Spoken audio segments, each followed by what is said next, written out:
At 6:15 a.m., with snow piling higher by the minute and the neighborhood buried in a brutal blizzard, the HOA made a decision that would change everything. They didn't come to help. They came to threaten fines, silence, and control, right as safety depended on action. What started as a petty power move over noise quickly exposed something far bigger, something hidden in old paperwork no one had thought about in decades. By the time the sun rose, the HOA realized they had crossed the wrong homeowner. And the road they used every day, it was never truly theirs. The question is, how far can authority push before it traps itself? Before that winter, life in the neighborhood was quiet in the way most planned communities are meant to be. Predictable. Controlled. I had lived there long enough to understand the unspoken rules. Keep your lawn trimmed, don't question the board too loudly, and never assume common sense matters more than written policy. Still, for the most part, it worked. I kept my head down, paid my dues on time, and focused on my own property. My home sat near the edge of the community, where the houses thinned out and the road curved into what felt like a forgotten corner of the development. It was older than the rest, built back when the land was still being parceled off in stages. That gave it character, but it also meant paperwork, layers of deeds, easements, and agreements that predated the HOA itself. I didn't think much about that then. To me, it was just home. Winter had always been the hardest season there. Snowstorms hit hard and fast, and when they did, everything depended on access. Driveways needed clearing early. Roads had to stay open. Emergency vehicles didn't wait for sunrise. Over the years, most residents adapted, snowblowers, plows, early mornings. It was an unspoken understanding that safety came first. The HOA, however, had been changing. What used to be a background organization handling landscaping and budgets had slowly turned into something more aggressive. New board members came in with energy, ambition, and a strict interpretation of rules that hadn't been enforced in years. Notices became more frequent, warnings more specific, fines more creative. Noise complaints were the new obsession, not late-night parties or construction, ordinary sounds. Garbage bins rolling too early, car doors closing too hard, and increasingly snow removal equipment. The rules were vague, written long before modern machines became common, but the enforcement was sharp and selective. I noticed the shift long before it affected me directly. Neighbors whispered about warning letters slipped under doors, about board members observing from their cars, about fines issued before conversations ever happened. It created a tension that settled into the community like frost, quiet but persistent. Still, I didn't think I'd be the target. I wasn't outspoken. I didn't attend meetings. I wasn't trying to challenge anyone. I just wanted my driveway clear, my property safe, and my routine uninterrupted. As winter deepened, storms grew more intense. Weather alerts became routine. Each snowfall piled higher than the last, and the margin for delay shrank. Snow removal wasn't a convenience anymore, it was necessity. Everyone knew it, even if the HOA refused to acknowledge it officially. What I didn't realize then was that all of this, the shifting rules, the selective enforcement, the ignored history of the land, was quietly lining up, waiting for the wrong morning, waiting for someone to push authority a little too far without understanding what they were standing on. And when that moment came, it wouldn't just be about snow, noise, or fines. It would expose a foundation the HOA had been relying on, without ever realizing it wasn't theirs to control. The storm didn't arrive quietly. It built through the night, layer by layer, until the world outside felt sealed off. Wind pushed snow sideways, burying curbs, signs, and any sense of where pavement ended and yards began. By early morning, it was clear this wasn't just another winter inconvenience. It was the kind of blizzard that turned minor delays into real danger. I woke before dawn, not because of an alarm, but because of the silence. That heavy, insulated quiet that only comes when snow absorbs every sound. Looking out the window, I could barely see the road. The driveway had vanished under a thick, uneven blanket, already drifting higher near the entrance where plows usually passed. I knew from experience that waiting wasn't an option. If I didn't clear a path early, it would harden, refreeze, and become nearly impossible to deal with later. The snowblower was ready. It always was during winter. I had invested in it after a particularly bad storm years earlier when emergency access had been delayed. Back then, no one complained. Neighbors thanked me for clearing the shared areas near the road. The HOA never said a word. That morning, the machine roared to life just after 6. The sound cut through the silence, sharp but necessary. Snow flew in controlled arcs, and within minutes, a narrow path began to emerge. I focused on the work, on efficiency, on getting it done quickly. I didn't notice the vehicle until it stopped behind me. The presence was unmistakable, a car idling where no one ever parked at that hour. I shut the machine off and turned, already sensing what was coming. The HOA president stood there, bundled against the cold but rigid with purpose. There was no greeting, no acknowledgement of the conditions. Just authority, delivered without context. She informed me that operating equipment at that hour violated community noise guidelines. That complaints had been received. That daily fines would begin immediately if I continued. The words came out rehearsed, as if she'd been waiting for this moment. I tried to explain, not argue, explain, the weather, the safety concerns, the fact that emergency vehicles needed access. None of it mattered. She repeated the rule, pointed toward the road, and made it clear that enforcement would be strict. The encounter ended as abruptly as it began. She left, tires crunching slowly over snow I hadn't yet cleared, using the very access she was threatening to penalize me for maintaining. I stood there for a moment, surrounded by wind and half-finished work, feeling something shift. I stopped the snowblower. By mid-morning, the situation worsened. Snow continued to fall, faster now, thicker. Other residents struggled. Cars became stuck. Driveways disappeared. Messages began circulating, complaints, confusion, frustration. The HOA sent out a blanket notice reminding everyone of noise restrictions and warning against unauthorized activity. The absurdity of it sank in. The rule wasn't new, but the timing was. It was being enforced during an emergency without exception, especially without reason. I watched from my window as neighbors attempted to shovel by hand, slipping, exhausted, making little progress. Plows couldn't get through easily because the road narrowed near my property. That stretch had always been tricky, a bottleneck the HOA relied on residents to manage indirectly. By the afternoon, the first fine notice arrived. Then another. Each one referenced the same violation, the same timestamp, the same language. No acknowledgement of circumstances. No appeal process mentioned, just penalties stacking up. That's when I started looking back through my records. At first, it was just curiosity. A need to understand why the HOA felt so confident enforcing rules that directly interfered with access and safety. I pulled out old documents from when I bought the house, deeds, surveys, disclosures. Most homeowners never read them twice. I hadn't either, but something stood out, a reference to an easement, then another. Language that described access rights not granted by the HOA, but reserved long before it existed. The road in question wasn't simply community property. It was shared under conditions tied to specific parcels. The more I read, the clearer it became. The HOA had been assuming authority over something it didn't fully own. They managed it, maintained it, regulated it, but the underlying rights were complicated. Over the next few days, enforcement intensified. Inspectors drove through during early hours, documenting supposed violations.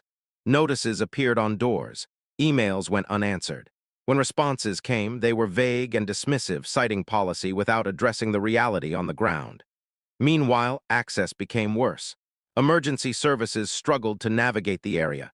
Deliveries were delayed. Neighbors grew angry, not just at the HOA, but at anyone they thought was causing trouble. I felt the pressure mounting from all sides. Silence became impossible. Compliance felt dangerous. And the HOA showed no sign of backing down. That's when I consulted a professional. The review of the documents confirmed what I suspected.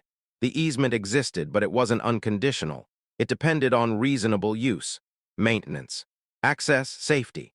And most importantly, it could be revoked under specific circumstances if those conditions were violated. The HOA's actions, blocking necessary maintenance, imposing fines during emergencies, interfering with access, were edging dangerously close to those violations.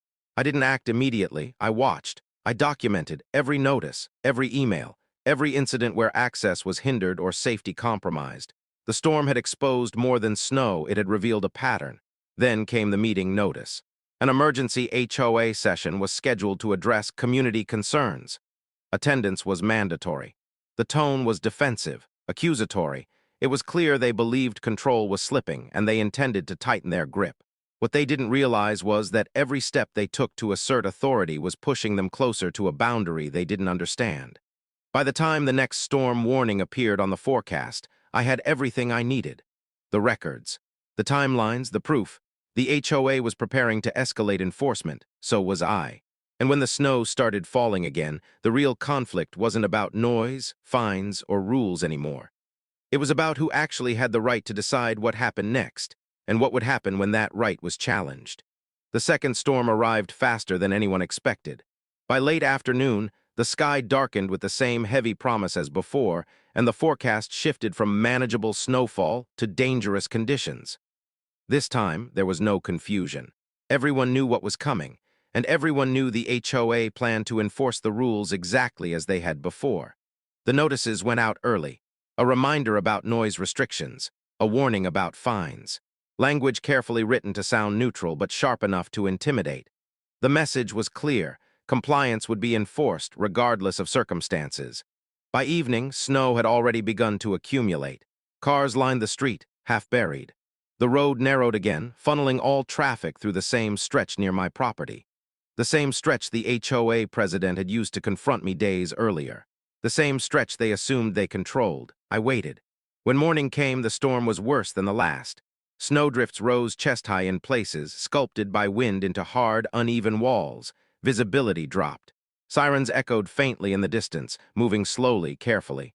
This was no longer about convenience or comfort. It was about access and safety. At precisely the same time as before, just after 6, the HOA vehicles appeared. This time they didn't just watch, they acted. Notices were placed, photographs taken, enforcement in motion. The president herself arrived again, flanked by another board member, standing in the road with the confidence of someone certain the ground beneath them was solid. I stepped outside without the snowblower. There was no shouting, no argument, just paperwork. I handed over copies of the documents they had ignored for years. Deeds, surveys, recorded easement agreements. Highlighted sections, clearly marked. Language that didn't threaten but stated facts with uncomfortable precision. The tone shifted immediately. The easement they relied on wasn't unconditional. It was contingent, maintained under the assumption of reasonable access and safety. The HOA's enforcement actions, documented, time-stamped, repeated, had interfered with those conditions. The fines, the restrictions, the refusal to allow necessary maintenance during emergencies. The board members skimmed the pages at first, then slowed. Faces tightened. The confidence drained. I explained calmly what would happen next. Effective immediately, access through that stretch of road was suspended pending review. Not blocked out of spite. Not locked behind gates. Simply restricted under the same legal framework the HOA claimed to uphold. Emergency access would still be permitted. Residents would still be safe. But routine HOA traffic, inspections, enforcement patrols, those privileges were no longer guaranteed. The silence that followed was louder than any snowblower. Neighbors began to notice. Cars turned around, vehicles backed up. Confusion spread quickly as the reality set in. The HOA's ability to enforce anything depended on access they no longer fully controlled. The president tried to speak, tried to assert authority, but authority only works when it's backed by legitimacy. And in that moment, legitimacy was slipping through her fingers. Phones came out, emails were sent. Emergency calls were made, not to enforce rules, but to understand how things had gone so wrong so quickly. The storm didn't wait. As snow continued to fall, the consequences became immediate. Board members were forced to park outside the community and walk in. Inspectors couldn't reach certain areas. Enforcement stopped, not because of mercy, but because it was physically impossible to continue. By midday, an emergency meeting was called. Not announced, begged for. This time, the tone was different. Defensive language vanished. The rules were suddenly open to interpretation. Exceptions were discussed. Compromises proposed. The same people who had dismissed safety concerns days earlier now spoke urgently about cooperation and common sense. I listened. Then I reminded them that rules work both ways. That authority comes with responsibility. That enforcing policy without understanding its foundation doesn't create order, it creates collapse. The turning point was undeniable. The HOA wasn't in control anymore. Not because of aggression or rebellion, but because they had overreached without knowing where their power ended. As the meeting ended and the storm slowly eased, one thing was clear. The community had changed. The illusion of absolute authority had cracked. And the people who once enforced rules without question were now forced to reckon with the limits of their own control. What came next wouldn't just resolve the conflict.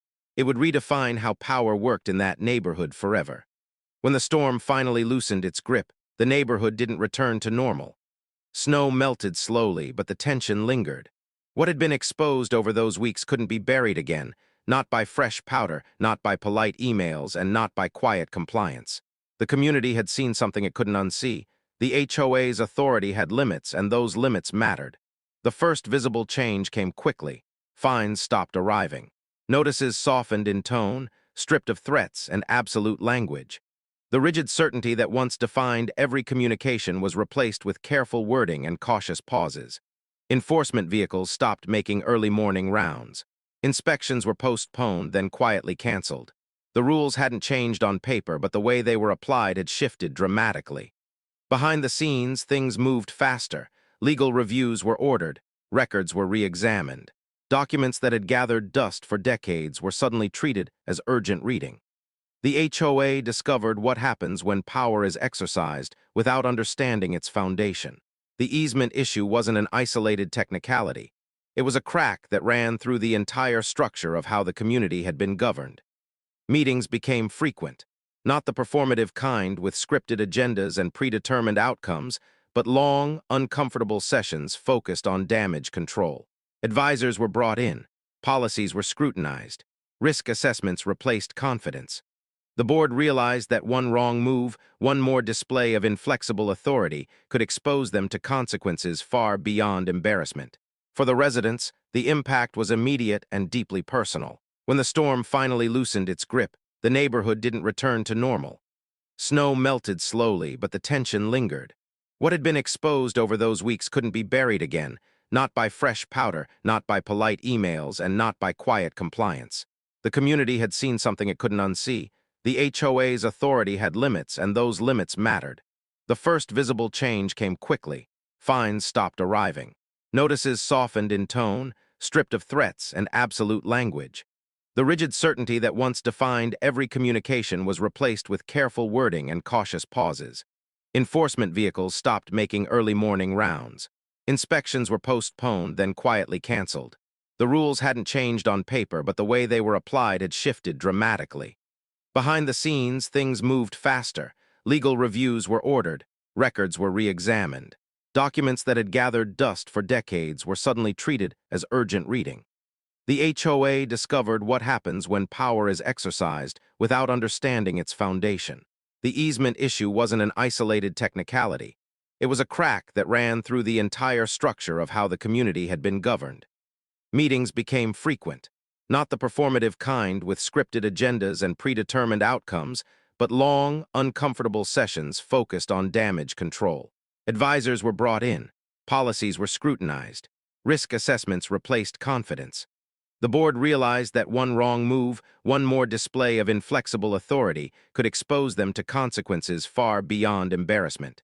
For the residents, the impact was immediate and deeply personal. As for me, the experience left a mark. I didn't feel triumphant in the way people expect after a victory. There was no celebration, no sense of conquest. What I felt was clarity. The realization that compliance, when demanded without reason, enables the very behavior people later resent. The problem hadn't been the rules themselves. It was the assumption that rules exist independently of fairness, context, and responsibility. The snowblower sat unused for a while after that. Not because it wasn't allowed, but because the storms eased. When it did start up again later in the season, no one came knocking. No notices followed. The sound became what it always should have been, background noise in service of safety, not a trigger for control. The easement was eventually restored, with conditions clarified and respected on both sides. Access returned, but it was no longer taken for granted. The HOA understood now that managing land didn't mean owning it outright. That shared space comes with shared accountability. The president didn't resign immediately, but her authority changed. Decisions once made unilaterally were now filtered through committees. Oversight replaced impulse. The confidence that had fueled early morning confrontations was gone, replaced by something quieter and more cautious. Over time, new board members were elected. The tone continued to evolve. The community didn't become perfect, no HOA ever does, but it became more balanced, less afraid, less arbitrary. What surprised me most was how far the impact reached beyond that single conflict. People began reading their own documents, deeds, covenants, agreements they had signed without question. Knowledge spread quickly once it was clear how powerful it could be. The HOA no longer operated in a vacuum of assumed ignorance. Every decision was now made in the presence of an informed community, and that changed everything. The experience reinforced a lesson most people only learn after being pushed too far. Authority depends on consent, and consent depends on fairness. Rules are only as strong as the integrity behind them. When enforcement ignores reality, it doesn't create order, it invites resistance. Looking.